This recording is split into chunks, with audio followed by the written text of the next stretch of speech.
All right, part 2. Ah, the famous Grams. Some things never change. Well, let's have a look at this top secret project. I turned my attention to the display board behind them. The title is The Internal Combustion Engine. Obviously, the idea came from working at Terranova Motors. There are several fantastic drawings and diagrams done by Raheem. They're so professional that I wonder if the judges will believe it's real student work. Beyond that, my heart sinks a little. The project is very thin. There's an information booklet with a few pages that could have been copied from an automotive website. That's it. No working motor and a study that's supposed to be all about them. Not even a model of one.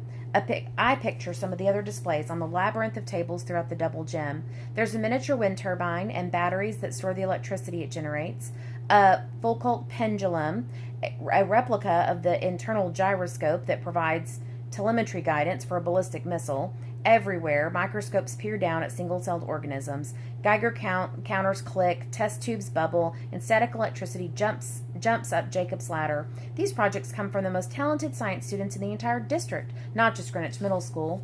The internal combustion engine is a nice effort, but it doesn't come close to anything else here. This is like entering a grape into a competition against a 200-pound watermelon at the state fair. Okay, I have an idea. I haven't read this. I think Parker McFarmer and Grams are bringing something that has to do with the project. Let's see if I'm right. Anger surges inside me. Maybe Jake doesn't know any better, but surely Emma understands that the internal combustion engine doesn't stand a chance of an ice cube in molten lava against the other projects here. I take in the proud, hopeful faces of the Unteachables. It goes without saying that they're about to finish dead last. They could very well be laughed out of the competition. The blow could destroy their confidence and undo most of the progress of this past week. The judges are at the very next table, practically chortling with glee as they watch a small robot shoot baskets at a Nerf hoop built into a giant crate that is the display. 2 men and a woman, the high school science teachers, along with a professor from the local college. They make notes on their clipboards, but there's no mistaking the enjoyment on their faces. Not for long, I think, as the threesome approaches the internal combustion engine. The kids are so amped that you can almost hear a power hum emanating from them. I feel a little sick.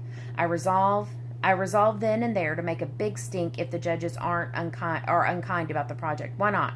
There's no downside. What can they do? Complain to Thaddeus and get me fired? To my relief, the three are respectful and professional. They're obviously not very impressed, but they go through the motions of examining the display. They even come up with a few questions to ask. The professor reads through the booklet and comes to the last page. I never made it that far. There are exactly 2 words written in large block capital letters. Look outside, arrow. An arrow points toward the gym's corner exit, which opens out to the parking lot. The man frowns. What does that mean? Elaine's deep baritone supplies the answer. Maybe it means you know, look outside. This way, adds Barnstorm, thump swinging on his crutches toward the door. The judges follow, herded like cattle by the rest of the class. What's going on? I whisper to Emma. She smiles at me, misty-eyed. That would spoil the surprise. Jake is grinning, which is almost worse than her kindergarten ways. I'm so not in the mood. I step out of the gym and look around, mystified. Nothing's there, nothing but parked cars. And then an enormous roar cuts the air, an ear-splitting vroom so loud that you could feel it under your fingernails. All attention is wrenched away from the vehicles in the lot to the single car standing in the driveway, revving its enormous engine. It's an amazing sight. The paint job is bright red with flecks of silver that catch the sunlight and dazzle the eye. Emblazoned on the driver's door is the image of a leaping frog. Sparks fling from the animal's powerful back legs, spraying the full length of the chassis to the rear bumper.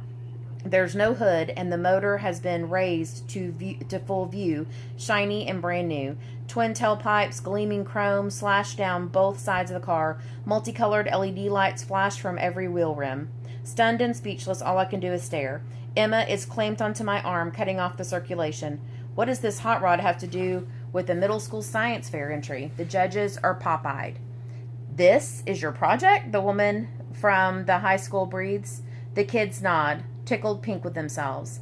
It's our working model, Kiana brags. Aldo leans into the gym and bellows, In your face, losers! They built the engine from parts in my shop, Jake explains, his voice hoarse with pride. My mechanics supervised, but the kids did all the work. They did everything? They did everything, Emma confirms. One of them is even the driver. That's when I recognize Parker at the wheel, grinning so wide that his face is about to break. Why is there an elderly woman with him? The professor wants to know. Oh, that's Graham's, Kiana explains. It's a long story. They did a lot more than just put the engine in, Jake goes on. You're looking at new tires, rims, glass, wipers, interior, and the bodywork. Remember, this car is 27 years old. Wait a minute. Whose car is that? Is it the Cocoa Nerd? I think it's the Cocoa Nerd. I snapped to attention. 27 years old? I can't believe I didn't see it before. Sure, it's all rebuilt and fancy and souped up, but the original shape is still there, hidden beneath the tailpipes and the chrome and the blinking paint. It's God bless America, it's the Cocoa Nerd. Ah! Tune in for the next chapter.